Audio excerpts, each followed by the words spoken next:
जे महाराष्ट्रातल्या कुठच्याही बाकी शहर सोडा, जेव्हा जे अनेक उद्योगपतींकडनं जेव्हा या नाशिक शहरामध्ये पैसे आणले, रतन टाटांपासून अनेक लोक ज्यावेळेला इथे नाशिकमध्ये आले, काय त्यांचा संबंध होता नेता? साधी गोष्ट, नुसतं फक्त वाचून दाखवलं तुम्हाला कळेल की काय काय पहिले फक्त 5 वर्षात काय झालं. आज नाशिक शहराला मुकणे धरणापासून आपण त्यावेळेला पाईपलाईन आणली. नाशिकच्या पाण्याचा पुढच्या साधारणपणे 50-60 वर्षाचा पाण्याचा प्रश्न संपवून टाकला. हे 5 वर्षात केलेले आहे. जीपीएस त्याला लावलेले सगळ्या महानगरपालिकेच्या ऑफिसमध्ये माणसं असायची. घंटा गाड्या सुरू केल्या. घनकचरा प्रकल्प सुरू केला. ज्या घनकचरा प्रकल्पाबद्दल तिकडे त्या कचऱ्यामधनं विटा, खत, सगळ्या गोष्टी आज नाशिकमधले अनेक शेतकरी घेऊन जात आहेत. तिथून जाता येताना तुम्हाला वास पण येणार नाही की इथे घनकचरा प्रकल्प आहे म्हणून. वाहतूक पेटांचं सुशोभीकरण केलं. बोटॅनिकल गार्डन इथे एक जागा होती, त्या गार्डनचं केलं. मी रतन टाटांकडे ज्यावेळेला मी गेलो ते प्रकल्प घेऊन, त्यांना आवडलं. त्यांनी मला विचारलं किती खर्च आहे. मी म्हटले 3-4-5 कोटी रुपये खर्च येईल त्याला. त्यांची सगळी माणसं लावली.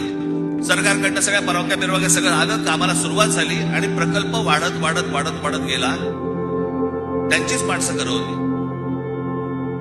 शेवटी तो प्रकल्प ज्यावेळेला पूर्ण झाला त्यावेळेला रतन टाटांकडनं जवळपास 14 ते 15 कोटी रुपये टाकले गेले होते त्याच्यात.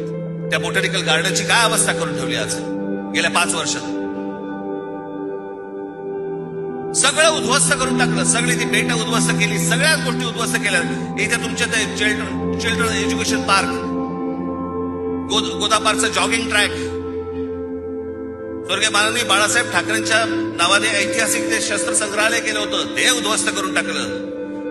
नाशिक वरती त्यावेळेलाच आम्ही ज्याला आलो त्याला 700 कोटी रुपयांचं कर्ज होतं.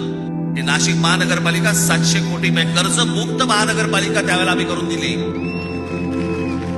आणि सगळ्यात महत्वाची गोष्ट, त्या संपूर्ण 5 वर्षाच्या काळात विरोधी पक्षातली लोक बसले होते, भाजपवालेही बसले होते, सगळेच बसले होते. त्या संपूर्ण 5 वर्षाच्या काळात विरोधी पक्षाकडनं एकही भ्रष्टाचाराचा आरोप झाला नाही, अशी ती महानगरपालिका होती. ज्या वेळेला हे रस्ते बांधणीचं काम सुरू होतं, उत्तम रस्ते सगळे झाले होते त्यावेळेला नाशिकमध्ये. मला हे पत्रकार सांगतात ना, दर पावसाळ्यामध्ये मी इकडचे जे कंत्राटदार होते त्या कंत्राटदारांची पहिली एक बैठक बोलवली होती आणि त्या कंत्राटदारांना सांगितलं होतं, म्हटलं हे त्याचं बजेट, तुमच्याकडे कोणी पैसे मागितले तर सांगा मला, आणि ज्या बजेटमध्ये तुम्हाला दिलेलं आहे त्याच्यामध्ये जर उत्तम रस्ता जर केला नाहीस आणि त्याच्यात जर खड्डा पडला, त्या खड्ड्यात उभा करून मारेल. उत्तम रस्ते झाले सगळे नाशिक मधले. हे होऊ शकतं, हे घडू शकतं, सगळ्या गोष्टी घडू शकतात. पण ह्या लोकांना हे करायचं नाही.